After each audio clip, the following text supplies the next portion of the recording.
शेतकरी मित्रांनो, ज्या शेतकऱ्यांकडे पाण्याची कमतरता आहे असे शेतकऱ्यांनी उलट ऊसाची लागवड जास्त अंतरावर करायला पाहिजे। आता मी या प्लॉटमध्ये बसलोय, 2 ओळीतलं अंतर ह्याच्यामध्ये किती आहे, 7 फूट ठेवले। 2 रोपातलं अंतर ह्याच्यामध्ये 1.5 फूट ठेवले। ऊसाचा गड्डा बघा कशा पद्धतीने आहे, आणि गड्डा बघायच्या आधी फक्त पहिला बघा पाणी कुठं पडले। ड्रिपच्या 2 लॅटरल टाकले त्याच्यामध्ये, इकडच्या बाजूला जवळपास 1-1.5 फूट, पलीकडच्या बाजूला 1-1.5 फूट असा भोंडा तयार केलाय।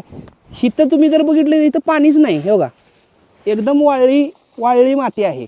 मध्ये जर बघितलं तर मध्ये तर तुम्हाला ओलच नाही दिसणार अजिबात, पण ह्याच्यामध्ये जर बघितलं तर बरोबर रूट झोन मध्येच फक्त पाणी पडलंय। म्हणजे ऊसामध्ये पाणी कुठं पडतंय, इकडे 1.5 फूट तिकडे 1.5 फूट फक्त बेडमध्ये पाणी पडतंय, आणि मध्ये आहे तसंच वाळलं राहतं। ह्याचा फायदा काय आहे बघा, तण उठत नाही। पहिली गोष्ट, ऊसाला पाहिजे तेवढंच पाणी जात आहे, खतं सोडली तर ऊसाच्या बुडक्यामध्ये जातात, आणि रिझल्ट जर बघायचे असतील तर बघा रिझल्ट येत आहेत। कसा आहे गड्डा बघा, एकसारखे ऊस सगळे डुप्लिकेट ऊस दिसतील। एक वितीच्या पुढं हे पडले।